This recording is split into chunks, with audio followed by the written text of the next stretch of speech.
Let's say you want to make some changes to your terrain, but something more painterly and permanent than a terra effector or area terra effector. That's where the new DEM Painter comes in.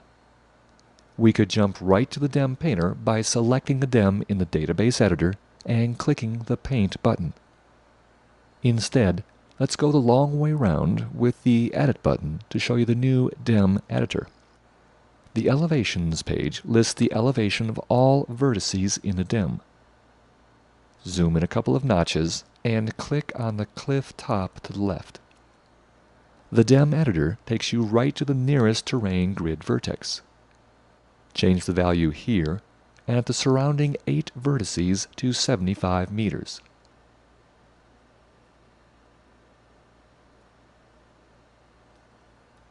Go to the File page and Save DEM to File. Confirm that you understand the ramifications of your choice. There is no undo once you overwrite the DEM file. The real-time TG camera view will refresh with your changes. Return the camera to its default position and save the project. Select DEM Painter and you'll see a grayscale plan view of the groovy DEM. We're just going to smooth out a few of those cliff tops, so show brushes, and select the soft-edged one at the bottom of the left column. Show Tools, and select Smooth. Click and drag along the hard edges to soften them up.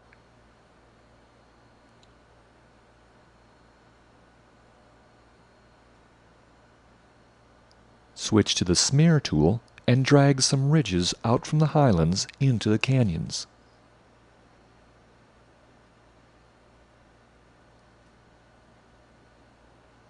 Save the DEM to disk. Once again, WCS will give you options for overwriting the existing DEM or creating a new one. Choose Overwrite and our real-time view will reflect the painted changes. If you're curious to see what it looks like, save the project and run a preview render.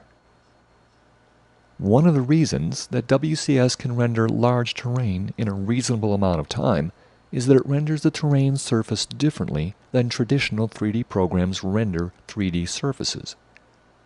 To see this, we'll need to get a closer look at the terrain. Open the planimetric camera and switch back to a real-time view. Open View Preferences, change the view width to 10 meters, and render a preview.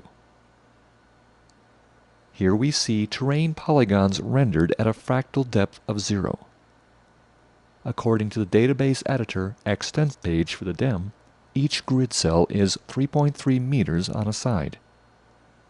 At a maximum fractal depth of 0, the default, each grid cell is rendered as 2 polygons, which we can see clearly in the preview render.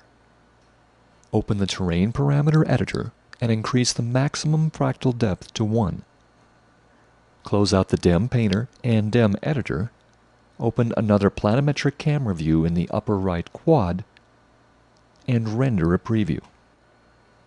With each increase in fractal depth value, each polygon is further subdivided into 4 polygons. Vertices are shifted vertically according to the vertical displacement percentage and horizontally if horizontal displacement is checked. Increase the maximum fractal depth to 7, the highest value, and render a preview. Each original polygon in the left camera view has now been rendered as more than 16,000 polygons, each only a few centimeters on a side. The increase in apparent detail is significant. The key word here is apparent. We have not increased actual terrain detail. The original grid polygon edges are still there, we've just made them less obvious. Now that we know what fractal depth is, let's talk briefly about the 3 methods available for rendering. In the Terrain Parameters Editor, the default fractal depth method is variable. This renders near polygons at a higher fractal depth, where we can see them, and decreases fractal depth with distance. Variable fractal depth is a good choice for still images. Constant fractal depth renders the same fractal depth everywhere, which will significantly increase render time.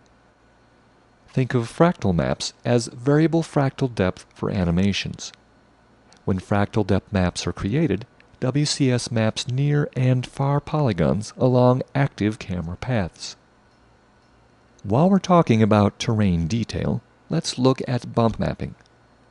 New to WCS 6, bump mapping can be applied to the terrain via a ground effect. It can increase the realism of the terrain surface while hiding unsightly polygons. Go to the Land Cover Task Mode and open the Ground Effect Editor to the Material page.